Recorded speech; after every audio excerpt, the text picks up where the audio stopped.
ಸುಭಾಷ್ ಚಂದ್ರ ಬೋಸ್ ಭಾರತೀಯ ಸ್ವಾತಂತ್ರ್ಯದ ಹೋರಾಟದ ಬಿರುಸಿನ ನಾಯಕ. 1945ರಲ್ಲಿ ತಾವು ತೀವ್ರವಾಗಿ ಕಾರ್ಯನಿರತವಾಗಿದ್ದ ಸಂದರ್ಭದಲ್ಲಿ ನಾಪತ್ತೆಯಾಗ್ತಾರೆ.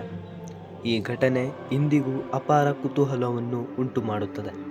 ನಡೀರಿ ಈ ರಹಸ್ಯದ ಬಗ್ಗೆ ತಿಳ್ಕೊಳ್ಳೋಣ.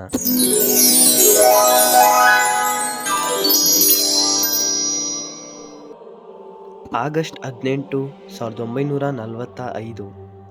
ಬೋಸ್ ಅವರು ತೈವಾನ ತೈಹೋಕೋ ವಿಮಾನ ನಿಲ್ದಾಣದಿಂದ ಜಪಾನಿಗೆ ಪ್ರಯಾಣಿಸುತ್ತಿರುವಾಗ ವಿಮಾನ ಟೇಕಾಫ್ ಆದ ಕೆಲವೇ ಕ್ಷಣಗಳಲ್ಲಿ ತಾಂತ್ರಿಕ ದೋಷದಿಂದ ಅದು ಉರಿಯಲು ಶುರುವಾಯಿತು ಎಂದು ವರದಿಯಾಗಿದೆ.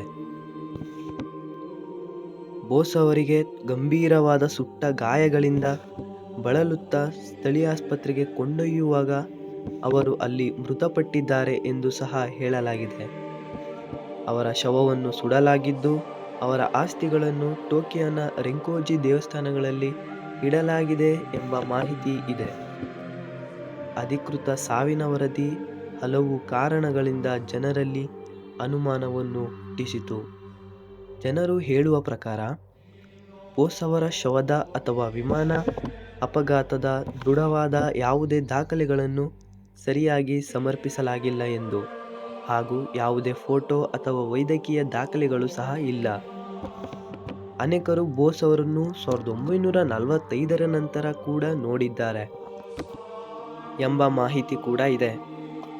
ಬ್ರಿಟಿಷ್ ಸರ್ಕಾರ ಮತ್ತು ನಂತರದ ಭಾರತೀಯ ಸರ್ಕಾರವು ಹಲವು ದಾಖಲೆಗಳನ್ನು ದಶಕಗಳವರೆಗೆ ಗುಪ್ತವಾಗಿ ಇಟ್ಟಿದ್ದರು.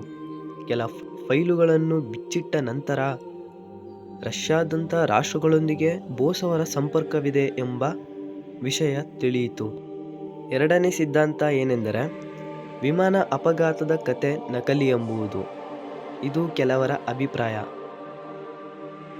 ಬೋಸ್ ಅವರೇ ಬೇಕು ಅಂತ ತಮ್ಮ ಮೃತ್ಯುವಿನ ನಾಟಕವನ್ನು ಆಡ್ತಾ ಇದ್ದಾರೆ ಎಂಬುದು ಸಹ ಕೆಲವರಿಗೆ ಅನುಮಾನವನ್ನು ಸೃಷ್ಟಿಸಿದೆ.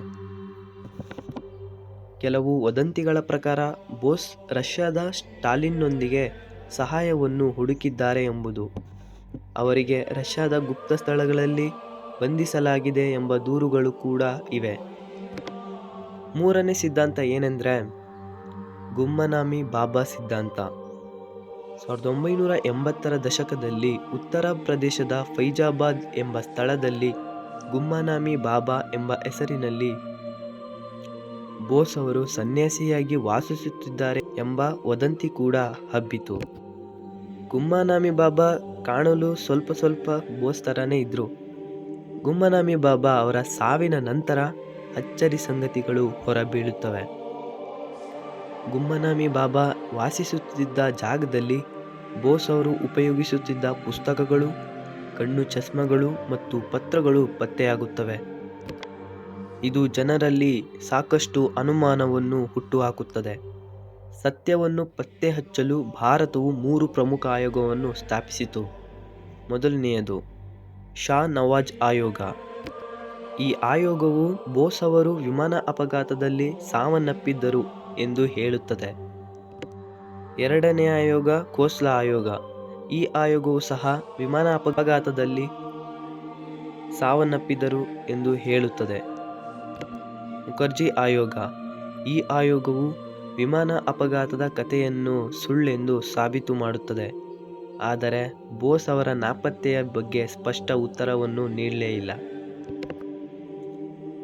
ಇಷ್ಟೆಲ್ಲ ಆದರೂ ಸಹ ಸುಭಾಷ್ ಚಂದ್ರ ಬೋಸ್ ಅವರ ರಹಸ್ಯವಾದ ಜೀವನ ಮತ್ತು ನಾಪತ್ತೆಯ ಕಥೆಗಳು ಭಾರತೀಯರಿಗೆ ಸದಾ ಪ್ರೇರಣೆಯನ್ನು ನೀಡುತ್ತವೆ. ಇವರು ನಿಧನರಾದರೂ ಅವರ ಆತ್ಮ ಭಾರತವನ್ನು ಸ್ವಾತಂತ್ರ್ಯ ತರುವ ದೃಷ್ಟಿಯಿಂದ ಸದಾ ಜೀವಂತವಾಗಿದೆ. ಈಗಲೂ ಸಹ ಬೋಸ್ ಅವರ ರಹಸ್ಯ ಇನ್ನೂ ರಹಸ್ಯವಾಗಿಯೇ ಉಳಿದಿದೆ. ಬೋಸ್ ಕಂಡರೆ ಯಾರ್ಯಾರಿಗೆ ಇಷ್ಟ ಎಂದು ಕಮೆಂಟ್ ಮಾಡಿ. ಹಾಗೆ ವಿಡಿಯೋ ಇಷ್ಟ ಆಗಿದ್ರೆ ಚಾನಲನ್ನು ದಯವಿಟ್ಟು ಸಬ್ಸ್ಕ್ರೈಬ್ ಮಾಡಿ. ಹಾಗೆ ಪಕ್ಕದಲ್ಲಿರುವ ಬೆಲ್ ಐಕನ್ ಅನ್ನು ಸಹ ಒತ್ತಿ. ವಿಡಿಯೋ ತುಂಬ ಕಷ್ಟಪಟ್ಟಿಂದ ಮಾಡ್ತೀವಿ, ನೀವು ಚಾನಲ್ನ ಸಬ್ಸ್ಕ್ರೈಬೇ ಮಾಡಲ್ಲ. ಸೊ ಸಬ್ಸ್ಕ್ರೈಬ್ ಮಾಡೋದನ್ನು ಮರಿಬೇಡಿ. ಓಕೆ ಫ್ರೆಂಡ್ಸ್, ಮತ್ತೆ ಮುಂದಿನ ವಿಡಿಯೋದಲ್ಲಿ ಸಿಗೋಣ. ಅಲ್ಲಿ ತನಕ ಬಾಯ್ ಬಾಯ್.